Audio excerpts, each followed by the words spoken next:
dive right in.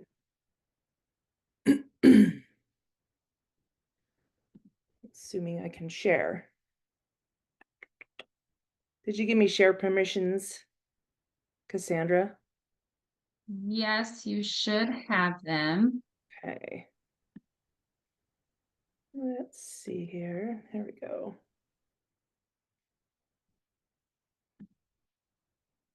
Okay. You guys see my screen okay?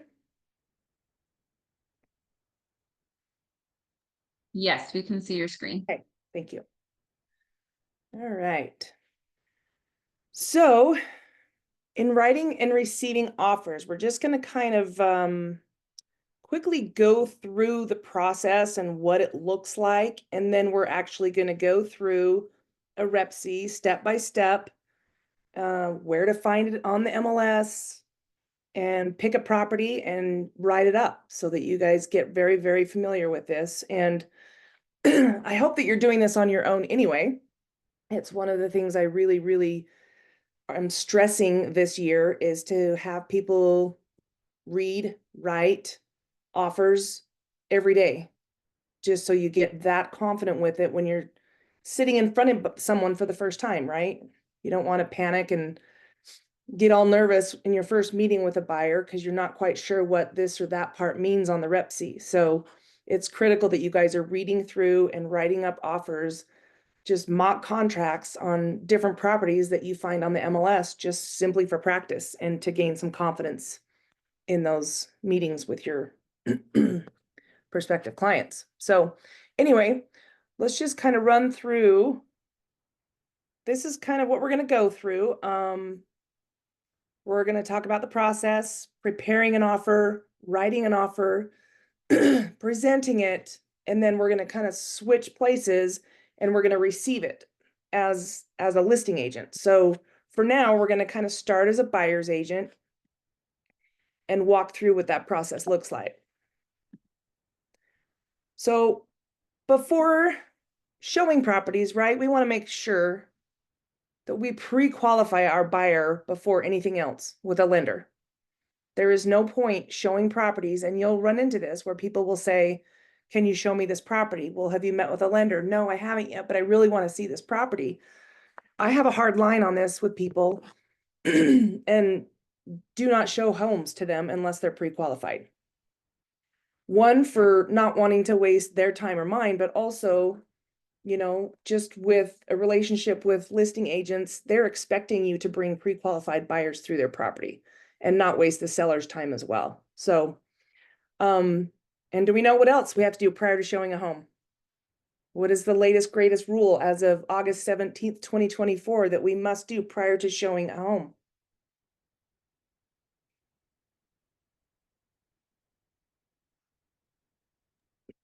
Patty I in know the you chat guys know says this. buyer broker agreement. There you go. Thank you very much.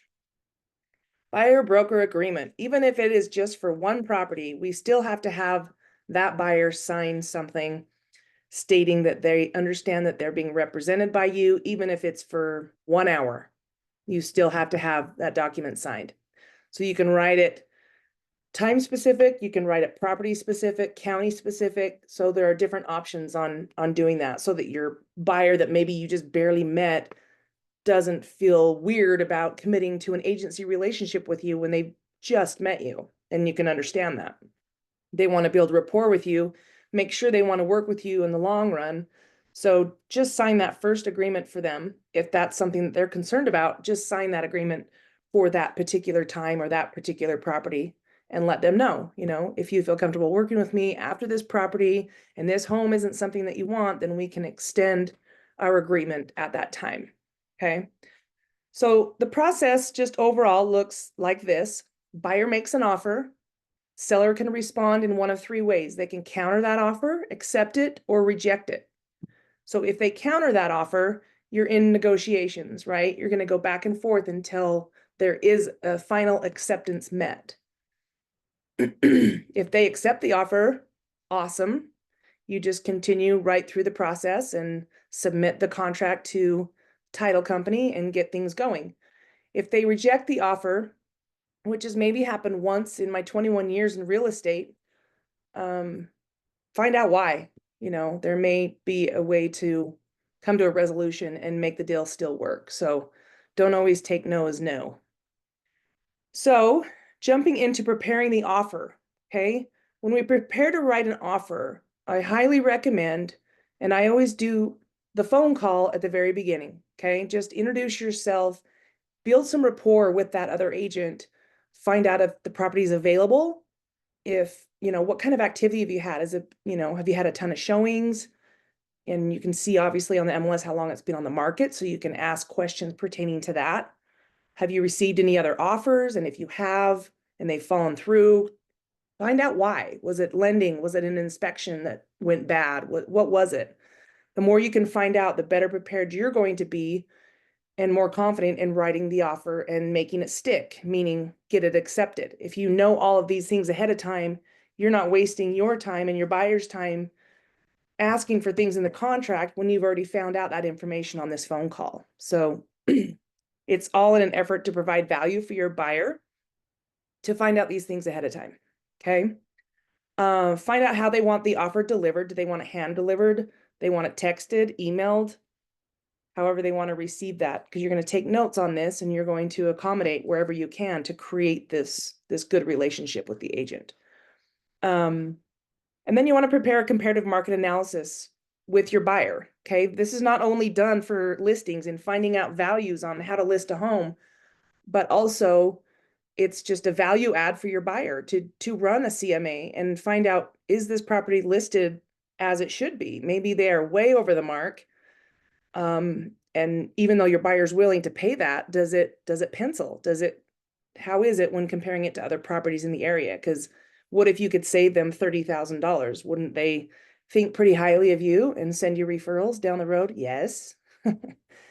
So then jumping into writing the offer, that's what we're going to do here. After we kind of walk through this process, we'll jump back to the MLS and we'll actually write up an offer.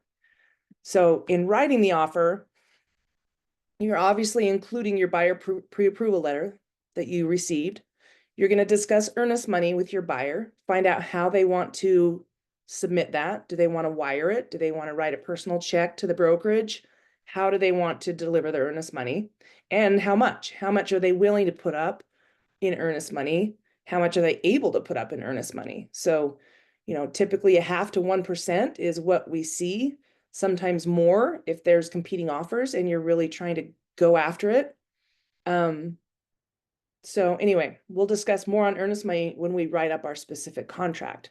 We're going to talk to them about conveyances, or another word for that, inclusions and exclusions. Find out what on the MLS is advertised as inclusions and exclusions. However, although it may be listed on the MLS, that doesn't mean you can't ask for something. So if your buyer really, really wants the washer and dryer and the seller has it listed as an exclusion, try to include it. See what happens. You never know. Everything's negotiable.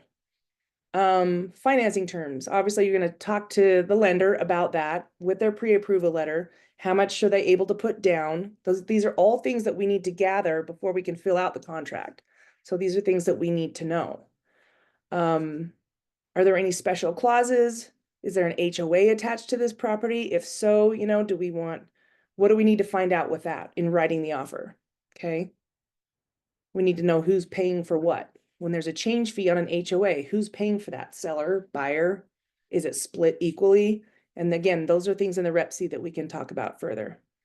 Seller's disclosures, just educate your buyer on what seller's disclosures are, what that means. Conditions of purchase just means, do they have to sell a house first, or can they just buy it without having to sell? Are they currently renting? What is that situation? And then any addenda that apply to your specific situation, okay? So addenda, if they do have to sell their house first, we have to attach the subject to the sale of buyer's residence addendum. So depending on if there are any conditions, we need to supply the specific addenda. As well as, in the seller's disclosures, we have to include that lead-based paint disclosure, right? If the home is built prior to 78, that is something that needs to be in there as well. Talk to them about a home warranty. In our area, it's standard practice for the buyer to ask seller to pay for a 1-year home warranty on the property. that covers appliances and typically things attached to the foundation of the property, okay? And find out what those coverages are, compare a few companies, and do that work for your buyer. Again, another value add. Show them, I've got these 2 or 3 companies. This is what they cover. This is what they cover. This is the price point. Do your job as a buyer's agent in providing that information for them. Then you're going to talk to them about deadlines. How long are they going to be in town for settlement? That's kind of important. Talk to them about due diligence deadlines, what that means. Financing and appraisal deadlines. Talk to them, talk to their lender about what is realistic in this particular offer. How long will it take to close on their loan? And then the time for a seller to respond. Typically, we give 24 hours for a response on a contract. And if you guys have questions throughout this, go ahead and interrupt me at any point for questions. I'm more than happy to just jump over and answer some questions. So once you've kind of discussed some of these points within the contract, review it again with them. Be sure they understand it, go through it, filled out, and just review the pricing details, the dates that you've put in for your deadline dates, any of that kind of stuff. And to avoid your rookie mistakes, please ask questions. I'm here available. Your coaches are available. So you've got, 3 people on speed dial at least that you can reach out to if you're in the middle of putting an offer together. So please do not hesitate. Okay. Now you're ready to present your offer. So in getting it ready, make sure, double check your documents, make sure they're in an orderly fashion, how they should be. Remember what the listing agent said on how they prefer to have it delivered to them and follow those instructions. Create an email summary. So when they receive the email, I like to just kind of bullet point some things and just say purchase price this, no contingencies, no closing costs, earnest money, 10,000. Just kind of give them bullet points on what that offer looks like. And then let them know it's on its way. Let them know when you sent it and it's coming. I've sent it to your cell phone. I sent it through text. I sent it through email. You should be expecting it. And then upload these documents into the command database. With Keller Williams, you get credit for written offers. So you want to make sure that, even though it may not see it to the closing table, you want to get credit for these written offers. And then let your buyer know once you've sent it as well. So everybody's in communication at all times, knows what's going on.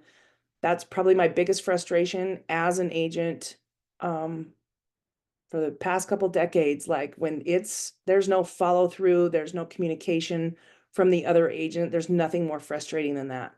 When you've got deadlines and you're trying to do a good job for your client, you worry about it reflecting back on you if these other agents aren't on the ball and doing what they should be doing. So don't be that agent. Okay, Allie so has a then, question. yeah, Sorry, Allie has a question in the chat. It says, where do we input offers? Into command? okay. Okay, what you'll do is you create an opportunity in command and whatever office you're with, the MCTT at the front desk can walk you through that. The tech is not my jam, and I'm not ever going to pretend that it is. So I ask a lot of questions all the time as well. So make sure you just find out through either your coaches or through your tech trainer at your particular brokerage on how to upload those documents. Okay.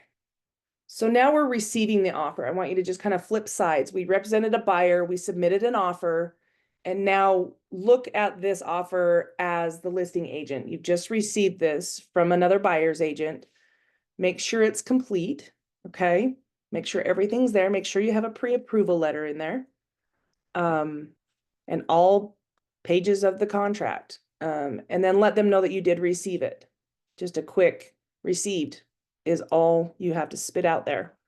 And then let the seller know and get that offer over to them as soon as you can as well. Creating a summary in an email once you sent that, the same kind of thing that you prepared for the listing agent, you want to prepare for your seller to go through. Just, purchase price, earnest money. It looks like they do or don't have to sell a house first, just all that kind of stuff that simplifies what that offer contains. Okay. And then call the buyer's agent with questions that you have. Same thing, do you think the lender could close it sooner than this? Maybe they want a 20-day close and you've stretched it 30 days. Will you find out if the lender is able to do it any sooner? That would be great. Those kinds of conversations is what you'll want to expect. Reach out to the lender, talk to them about the pre-approval letter, any questions that you have on that. And then creating a net sheet is extremely important. And the title company is more than happy to provide you guys with a net sheet because they have a breakdown of costs for the title insurance, closing fees. There are prepaids that are involved in every deal, and you may not know those prepaids yet, but they can give you the tax prorations. They can give you a really close bottom line for your seller.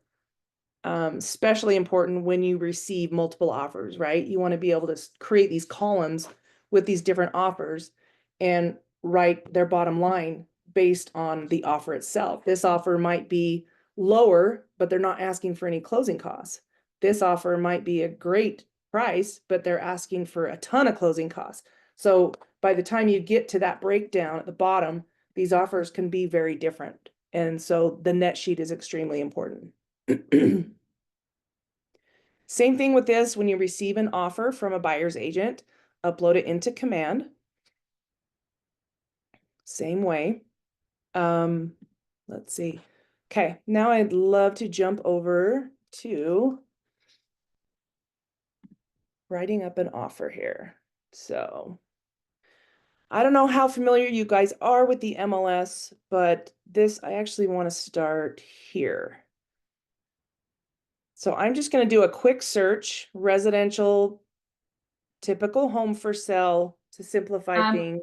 Yes. Lindsey, sorry, Yeah. the display right now is showing us the Zoom webs page. Oh, it is? Uh-huh.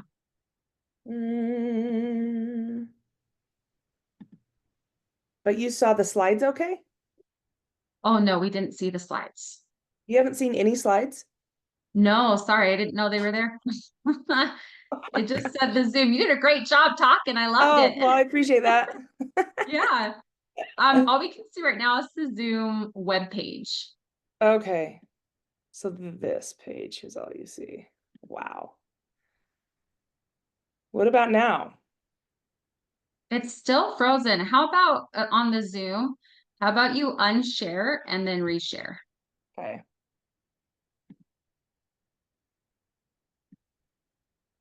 Technical difficulties are so annoying. Sorry about I know. that. Is There that we are. okay? Now we can see you. Okay, good. Please holler if you don't, because I will be sharing my screen the entire time. Okay. So with this, do you see me toggling back and forth? Is that working okay? Yes, it is. Okay, awesome. Okay, so with this, we're going to go into the quick search. Okay, so I just came here and went to quick search. And what we're going to do is we're going to search active properties. I'm going to put a list price in here of 500,000 to 600,000. Okay. And then I'm just going to throw in a zip code just for fun here. And so over here, it shows you the matches. It shows 11 properties are coming up with that information.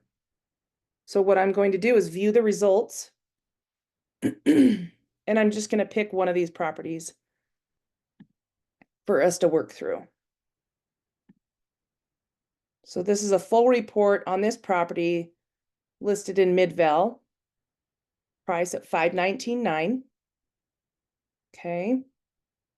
1,300 square feet. Built in 1916. So we know we're going to need the lead-based paint included in this. Okay. So with that, I'm going to jump over here and I'm going to show you guys. So what I did to get here, these are the forms that you're going to need to use. So I just come over to Forms and click on the Legacy Forms library. And then down here are all the forms that you can use. And so we're going to scroll down and we're going to look for just the real estate purchase contract. Okay, so down here, and I'm going to add that. And that's going to come over here to my selected forms. And the reason for doing that is because I'm going to do a few forms. If I was just doing the real estate purchase contract, then I could just click on the blue link here and it would just pull up the Rep C and nothing else. But I also want to include an addendum, all for practice sake. So we're going to add the addendum to the real estate purchase contract. And we do need a lead-based paint, and that's usually filled out on the listing. Let's see if they did what they were supposed to do. So attached documents is where you would come to directly on the listing. And here they would have the lead-based paint document that you would click on. So they've already got seller signature on this document. And so we just would need to fill out the buyer information down here and include it with the offer.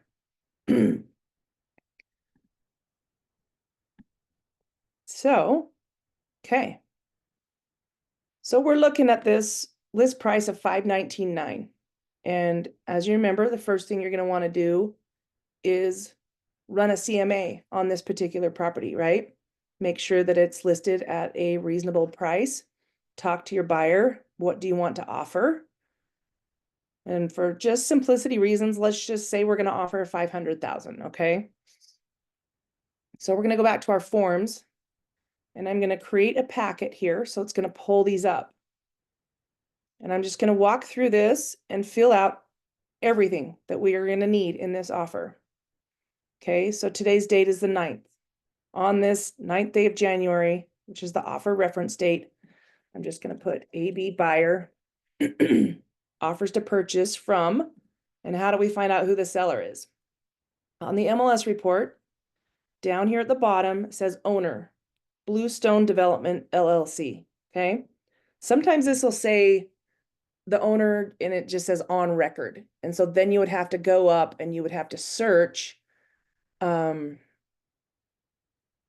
Actually, no, you would just click on the tax ID and that should pull up the tax information. And so it says here, the current owner name is Bluestone Development. So sometimes that information is in there for you, sometimes it's not. Okay. So Bluestone Development LLC is our seller.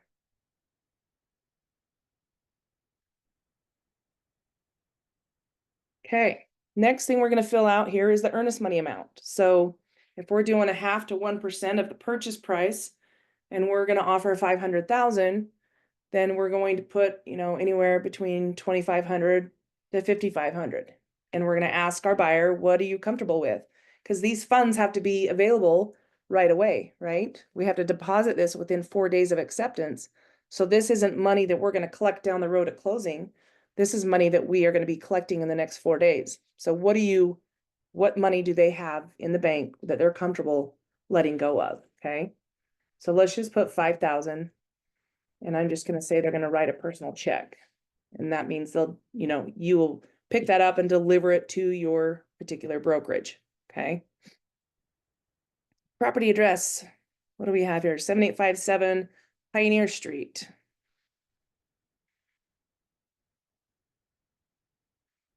Okay. City of Midvale, County of Salt Lake, zip code 84047. And then our tax ID number is right here. Okay. You want to make sure that you're putting that in. Sometimes those come over blank. And it's, again, make sure you're thorough and you're filling out every line on this contract because it does reflect on you. Lindsay, Yeah. there's a question in the chat. Allie is asking, I was told to write electronic transfer for electronic type funds. What wording do you suggest? If you're using electronic funds, it really doesn't matter. It can just be a wire.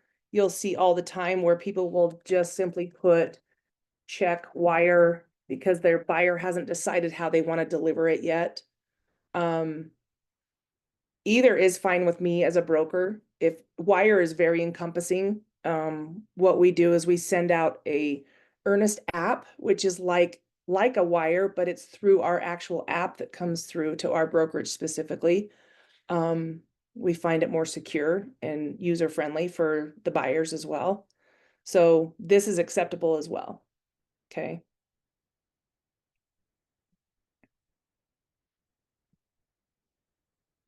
Okay, where are we? 236, 206, 001.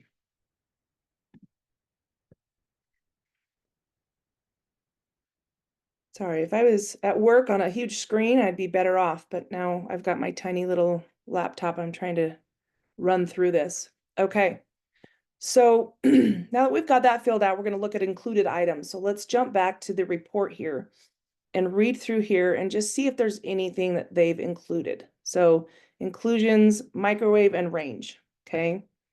So that is in the included items here, we're going to check microwave. Okay, and again, if they have a fridge and a washer and dryer that your buyer really, really wants, and it's not part of those inclusions, you can still ask for it because the MLS is not a contract. The only thing that rules is whatever is put in the Rep C. Okay, so you'll put that in there on microwave ovens. If there's something else that's not listed up above in this 1.1 section, then you would place it here. So let's just say they want the tree swing. You know, anything like that extra would be listed here. And are there exclusions to the property? Let's see, do they have anything excluded? Doesn't look like they've listed any exclusions. So we'll just put, well, there's not additional items, and then I just put none. I don't like to leave any blanks because I don't want them filled out at a later date by someone that shouldn't be filling it out. So I like to fill in blanks. Okay. Water service. Are there any water rights or shares on the property other than culinary water? No. Water shares would be listed here.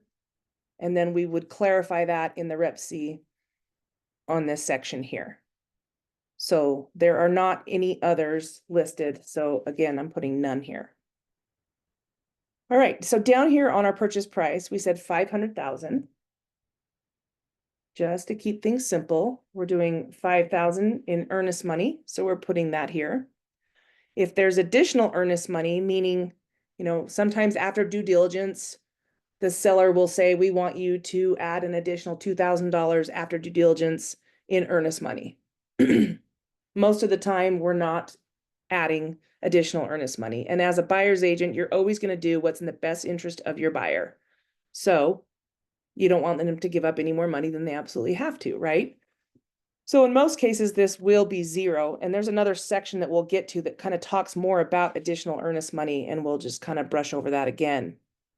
We need to find out the new loan amount so that we're filling this out to the best knowledge that we have in getting this accepted. So what is the new loan amount? How much do they plan to put down?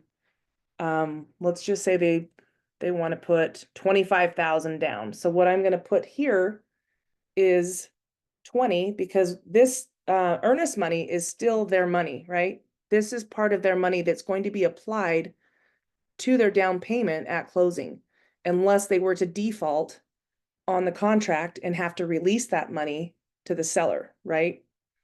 So their total down payment amount is 25,000 because you're adding both of those together. So just keep that in mind when you call and you ask the lender, how much are they putting down? You know, if it's 30,000, then you know they're already putting 5,000 here. So you're going to put 25,000 here. So you're always going to just account for that earnest money when you're figuring this. So if they're putting down 25,000, the new loan amount is going to be what? 475, right? And so when you're adding, when you know you've done it right, when you've added these three numbers and you get the same number you put here on your purchase price. So you can check your own work, your own math.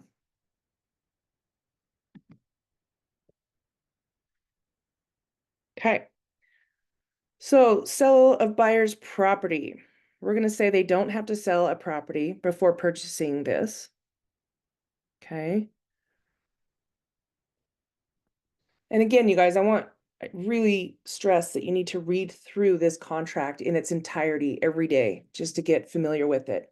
For the sake of this class, we are filling out the contract. We're showing you how to fill it out and present it, right? So we're not going to kind of brush through, and we're not going to go into detail with some of these sections, but rather just jumping to where we need to fill it out so you get familiar with how to fill it out, okay? Possession. We're talking here about are we going to transfer possession to the new buyer upon recording? Or are we going to do it 24 hours after recording or 4 days after recording? You know, whatever that might be, depending on the situation, obviously. Sometimes people will need the weekend to move, and so you need to kind of work through how that's going to play out. Let's just say you're closing on Thursday and it's going to record on a Friday, but the seller really wants that weekend to move their things out, even though it's technically the buyer's home at that point. Okay, so that's all going to determine what you're doing here and how you're filling this out. So I like to give 24, 48 hours after recording, just as a courtesy. Okay, so down to prorations and whatnot here. Do we have an HOA on this property? Is there? So right in here, you'll see HOA. No, there's no HOA. If there is an HOA, it will tell you how much they pay per month, per quarter, per year, whatever that amount is here, along with some HOA contact information. So this one does not have an HOA attached to it. So this section, let's see. Down here, the HOA is just a no answer. Okay, but up here on prorations, special assessments, this can apply to things other than the HOA. A lot of people think that this is all just still HOA jargon, but special assessments can be municipality. See right here where it says municipality or special improvement district. So, you know, if a city decides to put streetlights down someone's street, that would be considered a municipality special assessment. And so in the contract, it's asking who is responsible for that. Well, if I'm representing the buyer, I'm going to ask that the seller be responsible for that if that is something that is agreed upon prior to our settlement. Let's see here. Compensation, kind of the most important part of this whole thing. If you do not fill this section out, you won't get paid. It's as simple as that. So seller and buyer shall agree that seller shall contribute blank percent of the purchase price or a dollar amount to the buyer's brokerage. Okay. Now, again, what's most important on this is that you are matching whatever you write in your buyer broker agreement. If your buyer broker agreement says 2%, and the seller that's selling the property says we'll pay a buyer's brokerage 3%, you can only take the 2% that you agreed upon with your buyer in that agency contract. So I always encourage you to put in a higher number, because you can come down on that number if the seller, for instance, is only offering 2.5% and you have 3% in your buyer agreement. You can come down on that and modify your buyer agreement, but you cannot increase it. That is one of the big outcomes of the lawsuit. Okay. So you cannot increase your buyer broker amount unless you can list and justify reasons for doing so. And that's going to be a rare circumstance. So make sure whatever this number is, that you are matching your buyer broker agreement, whatever it is. Okay. So this line, you can put in a transaction fee if that's also part of it. Actually, no, I wouldn't put it in here. I'm so sorry. That because this says or. They've changed this section a few times on the verbiage on how they want it to read. So here I would just fill out 0 if you're basing it on your percentage. Okay. Very rarely will you have a flat fee agreed to with your buyer on a buyer agency contract. Okay. So, and forgive me because my screen is so small, I don't see when people are throwing things in the chat. So just pipe up, interrupt me, because I don't see the chat going. Here, this is a confirmation of agency disclosure, okay? This does not replace your agency agreement. Well, I said in the rep sheet that I represented the buyer in this transaction. No, this is just reiterating the agency agreements that you have already signed, okay? So just make sure that you've got those signed. So here we got to find out who the seller's agent is. So we're going to jump back to our MLS report. We're going to come down here, and listing agent is Spencer Passy. So we're going to put in his information here.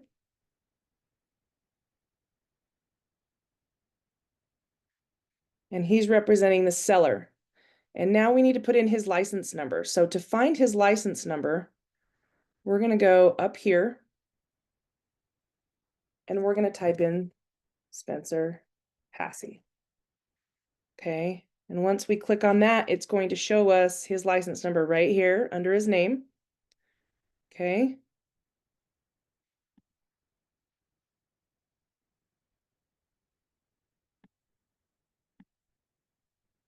And then we also need his brokerage. Okay. So what is his brokerage? It's Remax. Okay. So with that, just type his name in again. Once you're already in there, whoops, Spencer Passy. Spencer Passy. Did I not spell it right? Guess they want it capitalized. There we go. Spencer.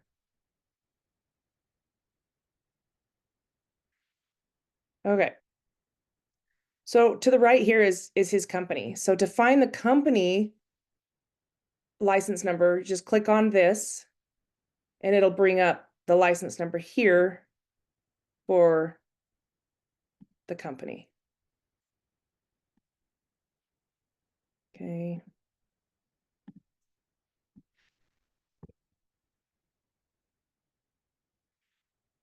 Okay, so shows here who's representing who. License numbers are all filled out. You're a good agent. I'm patting you on the back because it's fully filled out. Let's see. Seller's disclosures. So remember the lead-based paint is in here and that applies to this property. Not everything in this list is going to apply to this property. If they're not currently renting the property, then we don't need any tenant leases or rental bookings or security deposits or any, HOA information. That's a huge list of things. You need to make sure that you're reading through that and making sure that this particular property doesn't need any additional documentation, okay? Buyer's conditions of purchase. Most important one, due diligence. I don't care if they're paying cash, they're closing in 3 days. It does not matter. You want to put due diligence condition is always conditioned upon, okay? Simply because this gives your buyer an out. They could sleep on it, wake up in the morning and say, you know what, we've changed our mind about this property, having a little buyer's remorse, we want to back out. This clause allows them to do that and get their earnest money back, okay? So depending on what needs to be done on a particular property, so let's just say it is part of an HOA, okay? If it is part of an HOA, you need to collect a lot of documentation, all of that, get all the information that you need prior to, your due diligence deadline, and just to give them that out. If they gather this information from the seller's disclosure deadline, they get all this information, they have an inspection done, they have everything they need, you might want that due diligence deadline to be a little bit further just because there's a little bit more, it's more extensive. There's more things included. Appraisal condition. If it's a cash deal, they don't have to have an appraisal, but they still can. So that's still going to be part of the conversation. If it's a loan, they absolutely have to get an appraisal, right? But even cash buyers sometimes want to have an appraisal done before they buy a property. So make sure you have that conversation and you clearly explain that. So with this, they are getting a loan, so it's financing is required. Okay, you'll click this if it's a cash deal, no financing required. Buyer's right to cancel before the financing and appraisal deadline. So if your buyer backs out after due diligence, but prior to seller financing addendum or deadline, do they release any of their earnest money? Or, of course, as you representing the buyer, you're going to protect their money and you're going to say 0. It's not to say that the seller's not going to come back and negotiate that and say, look, we want you to release, $1,000 of the earnest money or all of the earnest money after due diligence. That's all possible and it's all negotiable. So what you're doing on this initial offer is writing it in the best interest of your buyer in all cases, okay? Here's the additional earnest money deposit. We talked about this on page 1 when it said additional earnest money. Is there going to be additional earnest money? Well, I, again, representing the buyer, I'm not going to have, there will not. I'm going to click that bubble. And I'm always just going to put either none, no answer, 0, not applicable, something in that box, okay? And then, are there addenda? Do we have any other addenda? Well, we haven't really discussed if we're going to ask the seller to, pay closing costs. Let's say that we are. We're going to have an addendum, and it's going to be addendum number 1. Okay. Now, if you did the subject to sell of the buyer's residence addendum, something like that, you would just click other and you would write that in here in the box. Okay. Otherwise, if it's just a generic addendum where we're going to have just some random things put on there, addendum 1 is great. If it's an FHA loan, you've got to make sure that you're checking that and you're including a specific FHA loan addendum. Okay. But for our purposes, we're going to keep it a conventional loan. Is there a home warranty plan? There will be a home warranty plan. It'll be ordered by the buyer, issued by a company selected by the buyer. We'll say it won't exceed $700, and it will be paid for at settlement by the seller. So again, a value add is provide these companies, show them the coverage, the cost, all of that, and let them choose. And then once they choose, I order the home warranty on their behalf. Again, just something else that you can do as an agent to take care of your buyers. Okay. So mediation, here, people do it differently no matter who you talk to. So shall just basically says that you have to go to mediation if there's any issues that arise from this, if there's a dispute of any kind. May, at the option of the parties, is what I typically click because I don't like to force people to do something that maybe they don't want to do. Maybe they don't want to go to mediation. Maybe they want to go straight to, litigation. Either way, we see it both ways, but that just makes the most sense to me. I'm going to jump down to the contract deadlines, okay? Seller's disclosure deadline. That is where the seller provides the seller's property condition disclosure, right? And also the lead-based paint disclosure in this particular deal because of the age of the home. Again, if it's part of an HOA, that's where you collect all of those documents, and we have a deadline for that here, okay? On a typical deal, I know the seller's already filled out their disclosures and they've already showed that they have the lead-based paint ready to go and ready for your buyer to sign. It's already been uploaded onto the MLS. I don't see more than 3 days being necessary, so I'm just going to put by the 13th to have all that documentation collected for your buyer. Due diligence deadline in that window. Again, you need to find out what your buyer wants to have done. Do they want to have more than just a typical inspection? Do they want to do a radon test where they have to leave the equipment there for a few days and then go pick it up? Do they want to have a survey done for any reason on the property? Do they want to have a contractor come through and give them bids on remodeling or finishing a basement or whatnot? So depending on that, because that is that window, remember that no matter why they back out, they get their earnest money back. So they are going to want to have all the tests, all the bids, everything that they can have done prior to this deadline being the most important deadline here. So 2 weeks is typical 10 days is also something that we see a lot. The shorter the due diligence, the more attractive it is to the seller, right? But again, you're here to protect your buyer. So find out what they plan to do. If it is a just basic inspection, this due diligence deadline can be 10 days. Depending on the market, if it's just a crazy busy buyer's market and inspectors are a week out on scheduling, that's all stuff that you can find out as a buyer's agent, how quickly you can get an inspector in there and how soon, until they provide a report back to the buyer. So all of that information is for you to dig up, find out on behalf of your buyer. So if we did 2 weeks out, let's just say we're looking at the 23rd of January, okay? Financing and appraisal, again, is going to depend on the lender, how quickly they can get this done.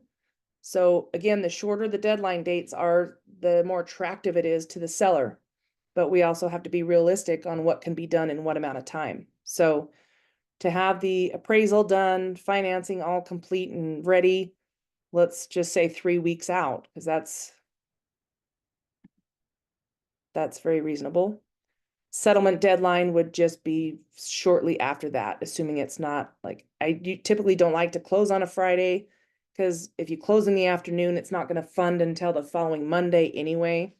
So let's just say closing on Monday, the 27th. Offer and time for acceptance. I like to give 24 hours when submitting an offer. So let's just say by the time my buyer signs it tonight, it's probably going to be around 7. So we'll give them until tomorrow, 7 o'clock. Okay, so the 10th. Then down here, we can just jump to our next form that we already have here. This information, as you probably know, is their response. Okay, so this is for the seller to fill out. So this is left blank. You're going to have your buyer sign here and date here. But this is all left blank for the seller's response. Okay, so here's our addendum that we mentioned in the Rep C. Okay, so we're marking that this is an addendum. And get out. Got my auto population blocking me. So I'm just going to have to write it in. January. What's today? 9th. 2025. And it's between AB Buyer and Bluestone Development. Property located at, I don't remember, Pioneer Street. Okay. So with this, let's just say we do want to ask for some closing costs. Let's say we're going to ask for $10,000 in closing costs. What I'm going to do, these are available clauses that you can just drag and drop over to this box here. So I will grab the closing cost addendum, put it here, and then I'm going to load that clause. So see how it just loaded that verbiage right here automatically. So if we put in here $10,000 to be applied at buyer's discretion, and if there's anything else we want to add to the addendum, we would item 2 would be next, because our closing cost is item 1. So let's just say, what else do you want? Let's see.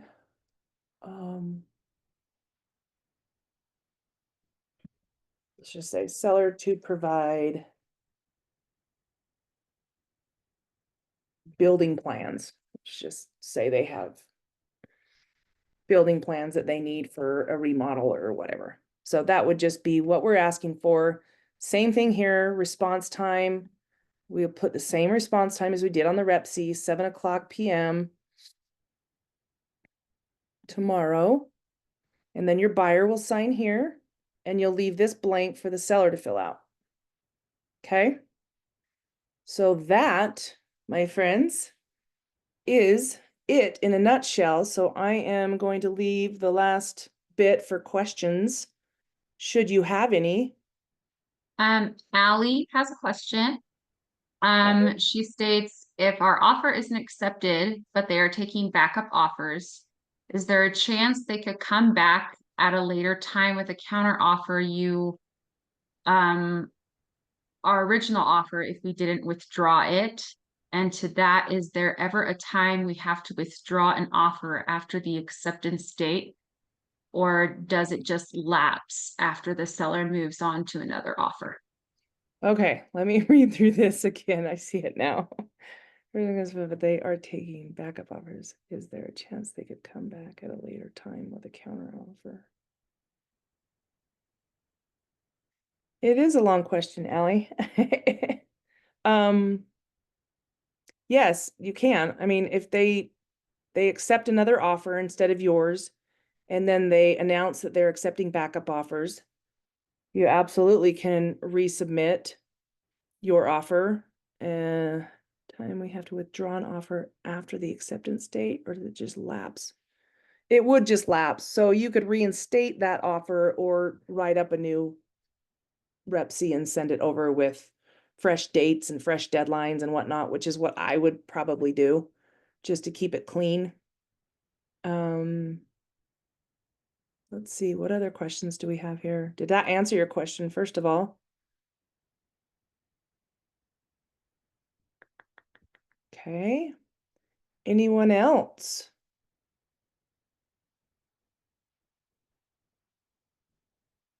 No? Do you guys feel confident that you can write up an offer, or do you feel you're going to need some more practice and reading of this contract based on our discussion tonight?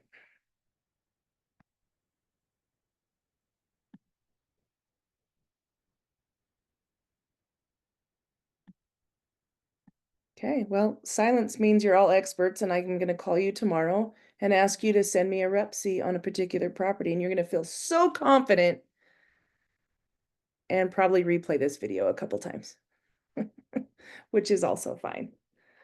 So, last chance, any questions? If not, we are a wrap.